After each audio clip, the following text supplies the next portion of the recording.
이제 사건들이라도 우리는 이제 족보라고 할 수 있겠죠. 얘기로 되어 있습니다. 이것을 우리가 쭉 볼 때 결국 아브라함이 마지막에 죽을 때의 그 상황은 어땠는가? 결국 그 아브라함이 이제 실제적으로 소유한 것은 결국 그 헤브론에 있는 막벨락을 하나, 부동산 딱 그거 하나 소유하고, 아브라함은 그거 보고 죽었습니다. 이삭 태어나는 거, 약속의 자녀 이삭이 태어났고, 그러니까 많은 민족이라는 하나님께서 많은 민족을 세울 거라는 엄청난 약속을 주셨지만 실제적으로 그에게는 이삭 하나 있었습니다. 물론 서자 이스마엘이 있긴 했죠. 이삭과 약속의 자녀 이삭 태어난 거 죽었습니다. 이 땅을 너와 내 후손에게 영원히 기업으로 주겠다. 엄청난 약속을 받았지만 아브라함이 실제적으로 받은 것은 돈 주고 산 막블락을 하나였습니다. 그렇게 받고 이렇게 아브라함은 죽었죠. 그 이후에 이 아브라함이 죽은 이후에 근데 어떻게 하나님의 언약이 사실은 성취되고 있는가라는 것을 오늘 본문은 우리에게 전달해 주고 있습니다. 이게 본문이 우리에게 드러내는 의도라고 우리가 말할 수 있겠습니다. 이게 무슨 말인가? 하나님이 주신 아브라함의 생전에 주셨던 그 엄청난 그 언약, 놀라운 언약. 아브라함은 그거 믿는 믿음으로 살았죠. 그거 붙잡고 본토 친척 아비집도 떠났고 모든 자기의 정든 삶의 터전을 떠나서 일생 믿음으로 살았습니다. 그래서 그 결과 아브라함이 받게 될 그 엄청난 많은 복은 아브라함의 당대에 이제 아브라함은 그 맛을 보기 시작을 했어요. 그러나 사실은 수많은 부분에 엄청난 부분에 실제적인 그 부분은 아브라함의 사후 이후에 이 엄청난 시간에 걸쳐서 역사 속에서 성취되고 이루어지는 그런 성격의 것이었다라는 거 다시 한번 확인하게 됩니다. 아브라함이 그런 것처럼 우리의 삶도 그렇습니다. 하나님이 우리에게 주신 그 많은 약속하신 그 기업, 유업, 소망이 있죠. 그리스도 안에서 우리에게 주어진 많은 부분들은 우리는 대개 그것이 당장 빠른 시간에 눈앞에 당대에 이렇게 실현되기를 원하고 바라고 꿈꿉니다만은 물론 그 일부를 우리가 맛보면서 살아가지요. 예수 믿는 순간 이미 우리 삶 속에 그것이 시작이 되죠. 천국의 기쁨이 즉각적으로 시작이 되긴 하죠. 그러나 많은 부분들은 사실은 시간을 두고 역사 속에서 성취되고 이루어지는 것들입니다. 대부분의 경우 신자들은 많은 부분을 믿음으로 바라고 꿈꾸면서 사는 거예요.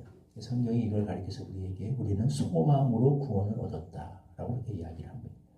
예수 믿고 구원받는 순간 그냥 내 눈앞에 딱 유례적으로 우리가 무슨 쿠팡 배달하면 다음날 로켓 배송으로 딱 붙잡듯이 그렇게 한 번에 주어지는 것이 아니라 상당히 많은 부분은 우리의 소망의 형태로 우리에게 주어집니다. 우리는 그걸 바라고 믿는 믿음으로 사는 거예요.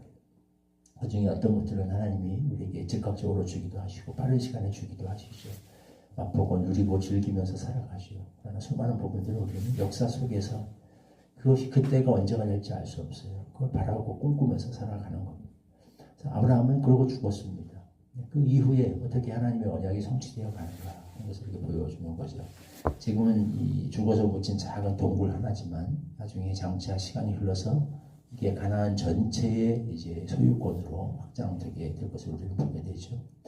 그 후손들이 또 이렇게 여러 곳에 퍼져서 정착하고 살아가는 것을 보게 됩니다. 물론 이들은 이제 이삭을 제외하면 특히 이스마엘 같은 경우는 약속의 자녀가 아니라는 것 때문에 특히 이제 우리는 이스마엘의 탄생과 이런 것들을 좀 부정적으로 하갈의 이런 걸 부정적으로 보는 좀 시각이 있습니다. 그러나 그것은 바울이 그 갈라디아서 이런 데서 어떤 일종의 알레고리 같은 거죠. 약속의 자녀와 또 사람의 힘으로 나온 율법의 자녀. 그래서 믿음과 율법을 대조시키기 위해서 이 하갈과 사라를 그렇게 이제 좀 비유해서 그런 것이지. 창세기의 맥락에서 보자면 하나님께서 이스마엘과 이스마엘의 어머니 하갈 굉장히 사랑하신 것을 우리가 볼 수 있습니다. 하갈 같은 경우는 여호와의 사자가 그에게 직접 나타나서 하나님의 말씀을 전달한 것만 2번이나 돼요. 이런 은혜 체험, 신비 체험한 사람 별로 없습니다. 사라의 신앙 고백은 이삭, 웃게 하시는 하나님 한 번 나왔지만 하갈의 신앙 고백은 여러 차례 나와요. 광야로 쫓겨났을 때, 도망갈 때 이럴 때마다 여호와의 사자를 만나서 브엘라 헤로이 내가 어떻게 여기서 하나님을 배웠는고, 그때마다 하나님을 만나서 주의 천사를 만나서 고백한 신앙 고백들이 나와 있습니다. 하나님께서 하갈의 믿음도 얼마나 귀하게 여기셨고, 또 그를 통해서 태어난 이스마엘 그리고 이삭과 함께 유업을 얻지를 못할지라도 그 이스마엘도 사랑하셔서 그에게 주신 축복과 언약이 분명히 있었고, 오늘 본문에 보면 그게 어떻게 성취되어 있는가가 쭉 나타나고 있죠. 하나님의 역사는 아브라함의 후손을 통해서 이루어져 가고 있습니다. 또 하나 우리가 생각해 볼 것은, 또 이렇게 될 수 있었던데 그 아브라함의 참 그 영향력, 신앙의 영향력이 얼마나 훌륭했는가라는 것도 우리 생각해 볼 수 있죠. 심지어 아브라함의 집에서 살아가는 몸종조차도 이런 믿음을 가졌다. 특히 우리 이제 롯과 대조해 볼 때 큰 대비점을 찾게 됩니다. 롯은 되게 자기 생전에 이런 것들을 맛보기를 원했죠. 맛보기 원했습니다. 그래서 진리를 쫓아 살았어요. 신앙으로 사는데 죽은 뒤에 후손인데 지금 당장 좀 있어요. 그래서 소돔과 고모라를 향해 갔습니다. 기름진 곳을 찾아서. 그다음에 생전에 아브라함은 믿음으로 산언하고 그냥 막벨라굴 하나 없기 전까지 사실상 합법적인 부동산 하나 없이 그렇게 살아갈 때, 롯은 소돔성에 들어가가지고 굉장히 잘 살았습니다. 롯이 소돔 성문에 앉아있다는 얘기는 소돔에서 나름 출세했다는 얘기예요. 왜냐하면 성경에서 성문은 아무나 앉는 게 아니에요. 성문에 앉는다는 얘기는 그 출세했다, 성공했다라는 것의 상징처럼 그 남편은 성문에 앉을 것이며 장로들과 함께 성문에 앉을 것이며, 이게 축복받아서 성공했다라는 그런 표현으로 성경에 자꾸 등장하거든요. 그래서 그렇게 성공했어요. 물질적으로는. 나중에 보면 그 롯의 말을 아무도 안 듣죠. 사위들도 우습게 여깁니다. 하나님의 심판을 전하는데 다 농담으로 여깁니다. 절대 돌아보지 말라. 아내도 무시해요. 어기고 뒤돌아보다가 소금기둥이 됩니다. 자녀들도 아버지를 업신여기죠. 아버지에게 할 수 없는 그 일들을 해서 근친상간을 통해서 자손들이 태어납니다. 이런 참 가슴 아픈 일을 보게 되죠. 그래서 그 순간순간은 롯은 많은 것을 누리고 즐기며 산 것 같았지만 그 영향력을 했을 때는 그랬습니다. 아브라함은 많은 부분들을 사실은 후에 소망의 형태로 주어졌고, 생전에는 보면 믿음으로 그냥 그렇게 살았어요.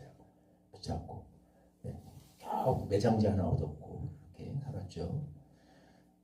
근데 롯은 그냥 딸들만 시집가고 그 사위도 보고 막 이렇게 그 안에 들어서 살 적에 아브라함은 그 이삭 하나 태어나지 않아서 그냥 그렇게 살았죠. 근데 그 영향력, 아브라함의 집에서 태어난 하다못해 하갈 같은 몸종도 이렇게 믿음이 좋았고 하나님은 신앙을 고백을 했고, 그 신앙 고백이 성경에 남아있고, 그 이삭을 통해서 이스마엘을 통해서 오늘 그들을 통해서 태어난 자식들을 통해서 청난게 하나님의 주신 그 기업이 확장되어 가는 것을 보게 됩니다.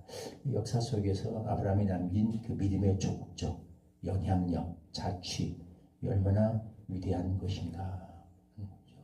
그것 통해서도 하나님은 어떤 놀라운 역사를 이루셨는가라는 것입니다. 그래서 우리는 좀 이런 시각을 좀 가져야 하겠습니다. 믿음으로 산다는 것은 우리 너무 시각이 좀 좁을 수 있어요. 우리 마음 깊은 곳에 은근히 롯과 같은, 솔직히 말하면 롯과 같은 삶을 꿈꾸는 그런 욕망들이 다 있습니다. 지금 여기서 믿음으로 살았으면 그 눈에 보이는 어떤 것들이 좀 주어지고 그런 축복을 좀 맛보고 느끼면서 이렇게 살아가고 싶은 마음이 있습니다. 그러나 하나님이 우리에게 주시는 언약의 성취는 사실은 아브라함을 통해서 이루어졌던 이런 방식으로 하나님 그렇게 우리 안에 일하시기를 원하십니다. 우리 삶의 영향력을 통해서, 우리 역사 속에서, 우리 뒤에 후손들, 다음 세대를 통해서 우리가 남긴 믿음의 영향력, 수평적 영향력과 수직적 자취를 통해서 하나님의 언약이 성취되어 가고 하나님의 역사는 이루어 간다라는 겁니다. 그런 믿음의 눈으로 우리의 시각을 좀 지평을 넓혀가면서 아브라함의 자취를 따라가는 그런 은혜가 있기를 소망합니다. 오늘 9절과 10절 말씀, 9절에서 10절까지 말씀 한 목소리로 읽습니다. 시작.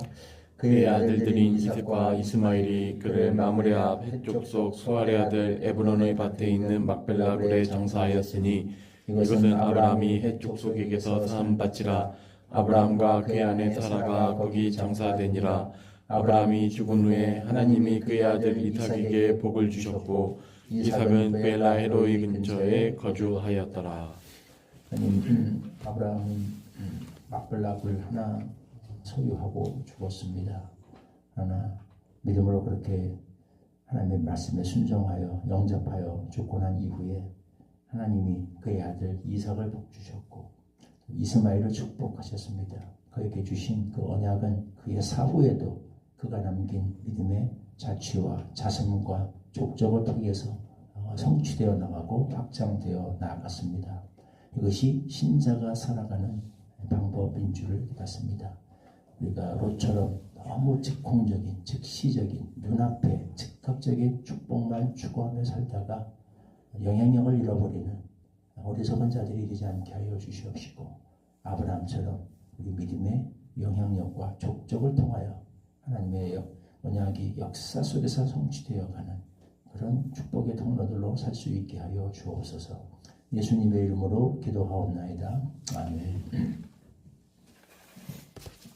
315장 찬송가 1절 부르시고 주님 가르쳐 주신 기도로 함께 기도하겠습니다. 내 주 대신 주